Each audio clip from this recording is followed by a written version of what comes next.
বন্ধুরা, বেলপাতা হচ্ছে আমাদের হিন্দু ধর্মের শুভ্রতার একটি প্রতীক।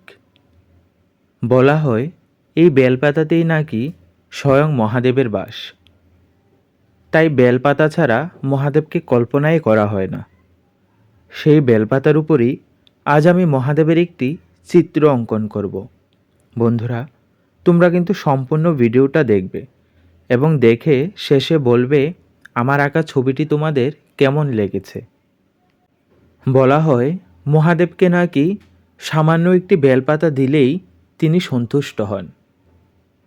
এই বেলপাতা মহাদেবের বড্ড প্রিয়। সেই বেলপাতার উপরই আজ আমি মহাদেবের ছবি আঁকছি। বন্ধুরা, তোমাদের আমার চ্যানেল দিনেশের কাজে স্বাগত জানাই। তোমরা কিন্তু সম্পূর্ণ ভিডিওটা দেখবে এবং দেখে কমেন্ট করে বলবে আমার এই ছোট্ট প্রচেষ্টা তোমাদের কেমন লেগেছে। আমি কিন্তু আগে থেকে কোনো রকম স্কেচ না করেই এই শিবের ছবিটি আঁকছি। বন্ধুরা, বলা হয় আমাদের হিন্দু ধর্মে সর্বশ্রেষ্ঠ দেবতা হচ্ছে মহাদেব। তোমরা কে কে মহাদেবের ভক্ত অবশ্যই কিন্তু কমেন্ট করে জানাবে। আমিও কিন্তু মহাদেবের একজন ভক্ত। বন্ধুরা, এবার তো বেলপাতার উপর মহাদেবের ছবি আঁকছি। তোমরা যদি মনে করো অন্য কিছুর উপরও অন্য কোনো দেবদেবীর ছবি আঁকা যায়, তাহলে কিন্তু আমায় কমেন্ট করে জানাবে। তাহলে আমি সেটা আঁকার চেষ্টা করব।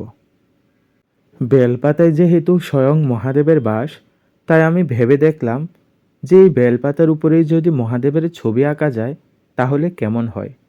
বন্ধুরা, তোমাদের আমার এই ভাবনা কেমন লেগেছে তোমরা জানাবে এবং তোমরা কে কে আমার চ্যানেল দেখো এবং আমার কাজগুলি তোমাদের কেমন লাগে সেটাও কিন্তু কমেন্ট করে বলবে।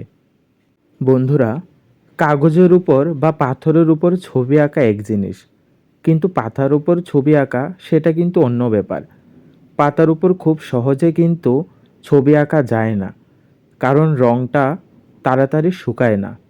তো সেজন্য অনেকটা পরিশ্রম করতে হয় এবং অনেকটা ধৈর্য ধরতে হয়। তোমরা হয়তো দেখে বুঝতে পারছো যে আমি একটি কালারের উপর কয়েকবার আঁকার চেষ্টা করছি, কারণ পাতার উপর ঠিকভাবে কালারটা বসে না। কাগজের উপর যত সহজে বসে যায়, পাতার উপর কিন্তু ততটা সহজভাবে ছবি আঁকা যায় না। তো সেটার জন্য অনেকক্ষণ অপেক্ষা করতে হয় যাতে করে রঙটা একটু শুকায়। তো সেই জন্য আমারও ছবিটি আঁকতে অনেকটা সময় লেগেছে। হয়তো ছবিটি ছোট, তেমন বড় নয়, তবুও কি হয়, পাতার উপর যেহেতু রং খুব তাড়াতাড়ি শুকায় না, সেজন্য এই ছবিটা আঁকতেও আমার অনেকটা সময় লেগেছে। এবার শিবের চোখ আঁকার পালা। দেখুন বন্ধুরা, চোখ আঁকার পর ছবিটি যেন আরও জীবন্ত হয়ে গেছে। বন্ধুরা, তোমরা কিন্তু অবশ্যই কমেন্ট বক্সে ওম নমঃ শিবায় লিখবে।